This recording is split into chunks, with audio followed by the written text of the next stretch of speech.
Morning. बारी पशुपालन में आज हम पढ़ेंगे कुक्कुट प्रबंधन के अंतर्गत अंडे सेने की विधि। इसके पूर्व हम अंडे के चुनाव के बारे में भी पढ़ चुके हैं। सेने के लिए जो अंडा चाहिए हमें वो कैसा होना चाहिए। अंडा बिल्कुल स्वच्छ साफ सुथरा हो, उसमें सजीव जो नर जर्म सेल उपस्थित होना चाहिए, क्योंकि अगर अंडे में नर जर्म सेल नहीं है तो वह अंडा में चूजा उत्पादन नहीं किया जा सकता। बाजार में आजकल ऐसे अंडों को बेचा जाता है खाने योग्य, और ऐसे ही अंडों को शाकाहारी के रूप में कहा जाता है। आप पहले है ना पढ़ चुके होंगे। तो आज हम बात करते हैं अंडे सेने की विधियाँ, जिनमें दो विधियाँ प्रचलित हैं। पहला है प्राकृतिक विधि और दूसरा कृत्रिम विधि। प्राकृतिक विधि नेचुरल रूप से जब मुर्गी जो है ना अंडा देती है और खुद सेती है, तो ये प्राकृतिक विधि कहलाती है। और इसमें मुर्गी जो है इसमें अपने चूजों का लालन पालन पोषण भी करती है। इसमें बड़े जगहों की आवश्यकता भी या अलग से अंडे सेने के लिए जगह की आवश्यकता या दबड़े की आवश्यकता भी नहीं पड़ती है। छोटे जो व्यवसायी होते हैं उनके लिए काफ़ी लाभप्रद होता है। दूसरा है फिर कृत्रिम विधि। कृत्रिम विधि से अर्थात इंक्यूबेटर के माध्यम से, ये मशीन होता है, इंक्यूबेटर के माध्यम से अंडे सेने की विधि को कृत्रिम विधि कहा जाता है। ये बड़े व्यवसाय के लिए या बड़े पैमाने पर जो अंडे हम सेने के लिए रखते हैं उसके लिए काफ़ी लाभप्रद होता है। प्राकृतिक विधि से इसके बाद देखिएगा लाभ और हानि। प्राकृतिक विधि से जब अंडे सेते हैं तो इसमें खर्चा जो है कम होता है अलग से, क्योंकि इसकी व्यवस्था करने की आवश्यकता नहीं होती है। इस छोटे जो व्यवसायी होते हैं उनके लिए काफ़ी लाभप्रद होता है, बजट कम आता है। फिर इसके बाद बात करते हैं इसमें कुछ हानियाँ भी हैं। बड़े पैमाने पर इसे अपनाया नहीं जा सकता प्राकृतिक विधि को, ये सबसे बड़ी हानि है। इसमें अंडा जो है स्वच्छ प्राप्त नहीं होता है, गंदगी थोड़ी हो जाती है, फूड थोड़ा सा ज़्यादा हो जाता है, ये थोड़ा इनका माइनस पॉइंट है। इसके बाद हम बात करते हैं कृत्रिम विधि से लाभ। कृत्रिम विधि से लाभ मतलब इंक्यूबेटर से लाभ। इंक्यूबेटर से लाभ देखिए क्या क्या है।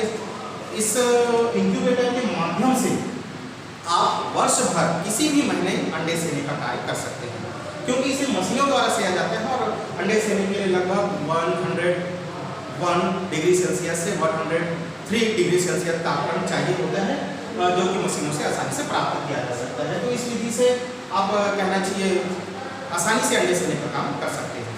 दूसरा है इन मशीनों के माध्यम से जो चूजे प्राप्त होते हैं इनमें परजीवी का प्रकोप जो है काफ़ी कम होता है। तीसरा है अगर मुर्गी बीमार हो जाती है तो आप देखे होंगे अंडे जो है खराब हो जाते हैं, लेकिन मशीनों से जब अंडा सेया जाता है तो अंडे खराब होने के है ना चांसेस जो है बहुत कम होते हैं।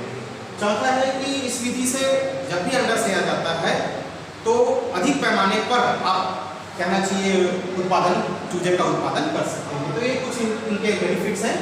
इसके बाद हम बात करते हैं इंक्यूबेटर के प्रकार।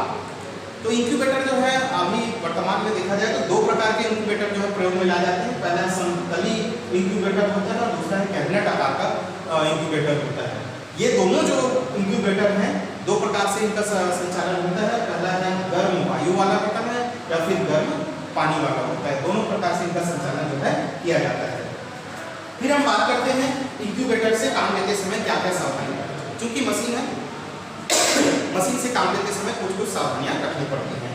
पहला, जब भी आप मशीन की सहायता से अंडे सेने का कार्य कर रहे हैं तो हर 3 से 4 दिन में अंडों को पलटना है। दिन में 3 से 4 बार उन्हें पलटना है। पलटने का कार्य जो है लगभग 90 डिग्री के आसपास करना है। तीसरा है कि अंडा जो है 18 दिन तक पलटा जाता है, क्योंकि हम जानते हैं कि अंडे सेने का कार्य जो है 21 दिनों तक होता है।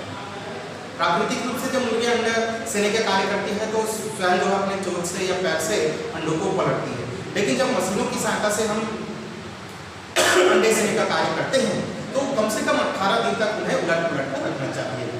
ऐसा करने से आप आसानी से चूजे जो है अच्छे क्वालिटी के चूजे जो है प्राप्त कर सकते हैं। इसके बाद करते हैं हम ब्रूडर। जिस प्रकार अंडे सेने के लिए इंक्यूबेटर का प्रयोग किया जाता है, वैसे ही जब अंडों से चूजे प्राप्त हो जाए तो चूजों का पालन पोषण करने के लिए जिस मशीन का प्रयोग किया जाता है उसे ब्रूडर कहते हैं। ब्रूडर के विशेषताओं की बात करें, ब्रूडर से चूजों का लालन पालन करने पर, रख रखाव करने पर काफ़ी सुविधा होती है, आसानी होती है। चूजे जो है कम बीमार होते हैं। प्रकाश रोशनी जो है उन्हें समान मात्रा में हमेशा पर्याप्त मात्रा में प्राप्त होती रहती है। मशीनों के माध्यम से चूजों का पालन पोषण करने से बैक्टीरिया या जो भी अन्य जो कहना चाहिए जीवाणु हैं का प्रकोप है बहुत कम होता है, चूजे स्वस्थ रहते हैं। ये इनके कुछ विशेषताएं हैं।